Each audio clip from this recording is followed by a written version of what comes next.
Yes, hello everyone, and this is our live streaming for the final day of the Intra-Africa Trade Fair 2021. I am Bosin Namafai here for Frontier Africa Reports, and of course here with me is the Managing Director of the IATF itself.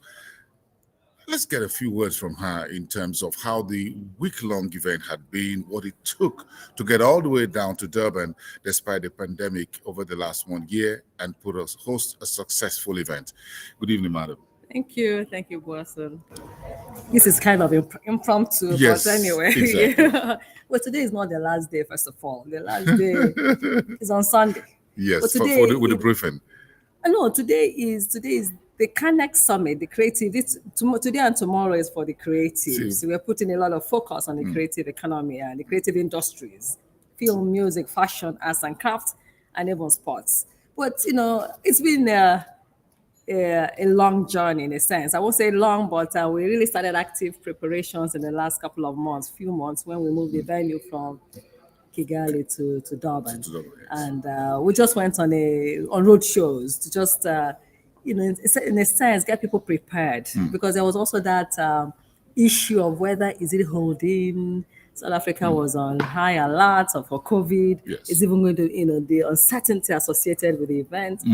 But we just went flat out, we prepared because we knew it was important to hold this trade fair, But then the response was great. We had about 11,000 registered delegates. Both present and online. Yes, and online. Both present and online. You can see that people are ready to brave it out and go do business to ensure that it was also important because this is the year that the trading under the AfCFTA started. We need to ride on that momentum to get Africa to come together. It wasn't easy, but I'm glad that you're able to host it. One of the things you've done was that within the pandemic period from last year, you were able to host a number of fairs online. Before you now have this very huge one-on-one physical event since Cairo in 2018. Yes. How was that successful? How was that all paving way for the huge enthusiasm and presence that we've seen over the last 5 days? In 2018, when we had the inaugural edition, you remember we were supposed to have the second edition in 2020, but the COVID-19 pandemic stalled the efforts. Yes.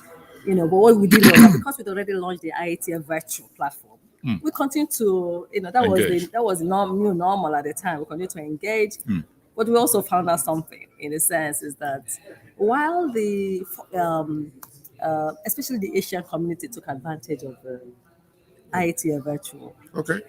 I think what we found out was that Africans themselves are more in tune with physical fairs.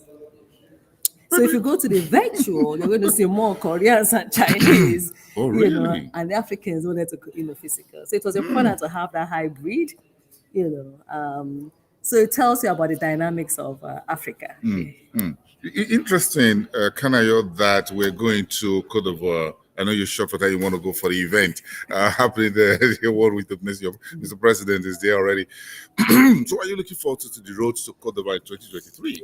Well, it's another exciting. We'll continue to build on what has happened here. I'm sure you will agree with me that Africa is ready to trade with each other. I agree with you. Francophone brings another dimension of engaging the Francophone community as well. It's actually a big economy. You can talk, So we're excited. We're looking forward to it. One of the things we'll have next year, as a precursor, 2022, as a precursor to 2023, is a Canex weekend. For us, the creatives will happen every week, and we, every year, even the year that we don't have it, the fiscal event, yes. So we'll have Canex in 2022, and then in 2020, in same Côte d'Ivoire, Abidjan, and then in 2023 we'll have the IATF big platform like this one, which provides an opportunity for every sector, as it were. I was very enthused on the final point to let you off that you've brought subnational governments into the conversation for intra-Africa trade, investment, and markets. And $250 million is what Afreximbank is putting on the table for that. How important are state governments or subnationals or promises, as they're called in a number of countries, to the entire trade, intra-Africa trade you're pursuing? They're closer to the businesses. The subnationals, the states, the provinces, the counties are closer to the businesses. If our president is going on a mission now to other parts of the world, he's going to carry his big businesses, the big business of the country. Yes. But the states, are closer to the businesses, and those businesses at that level are, especially the small ones, are the ones that will drive the trade, intra-African trade under the AfCFTA. It's important to get them discussing it, and we also try to devolve, not just trade and trade and investments, devolve it from the center, so that some nationals can begin to engage with each other, so that they can begin to exchange ideas, exchange investments, as it were. And we've seen a number of that happening already. It was interesting to see. This was like, a proof. We're trying to prove the concept to see how we can support that sub-service network. So we had those who, in a sense, have federal systems of government where they have sufficient autonomy to be able to across engage regions. because already we're doing work with the KwaZulu-Natal province. They're able to go borrow, and attract investments, as you may have seen in the trade fair. And just as ourselves, when you think about Nigeria, which we also invited, and you saw the number of state governments that participated. We have also supported some of those state governments directly. In Nigeria. In Nigeria. And even across borders. When I was talking I made a presentation where I was talking about even infrastructure, border infrastructure. Today we're working on the Ekok border, which is Cross River State and Cameroon. These belong to the states, those borders. And it's small businesses there. Absolutely. Cottage industries and all of that, where you have more of women in by the way. Women and youth also here for this particular edition. I was so enthused to see that youth now become part of the conversation and your focus, especially women in intra-Africa trade. Absolutely, especially the youth. If you think about and women, you have to be inclusive. A lot of the informal traders and SMEs are women and youth. Correct. But if you're thinking about the Agenda 2063, the Africa we want, in 2063, many of us may not be here.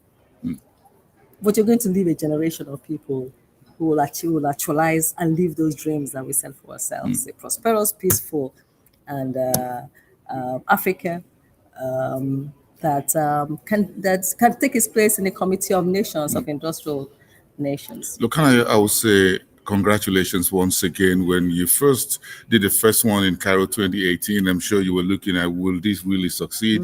This time you pulled about 7-8 head of state and head of government and presidents together. That's quite an achievement considering the level of COVID-19 pandemic. You really showed, and your team at Afreximbank, that at least this could really happen in Africa, in one of the countries that's considered the very high in COVID rates. But we've seen the organization as well in terms of how everything went.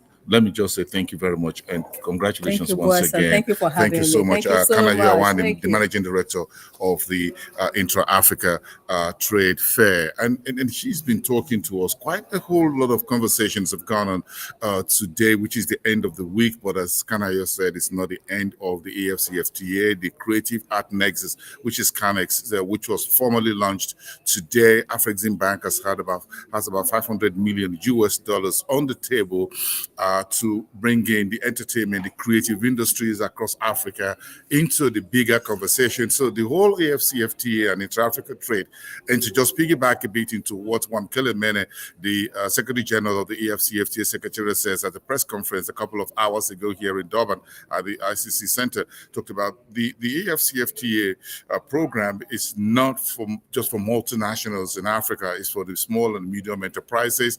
It's for women and youth. So because he said, and I want to quote him, he says, look, if we are creating this just for the multinationals, then we would have failed.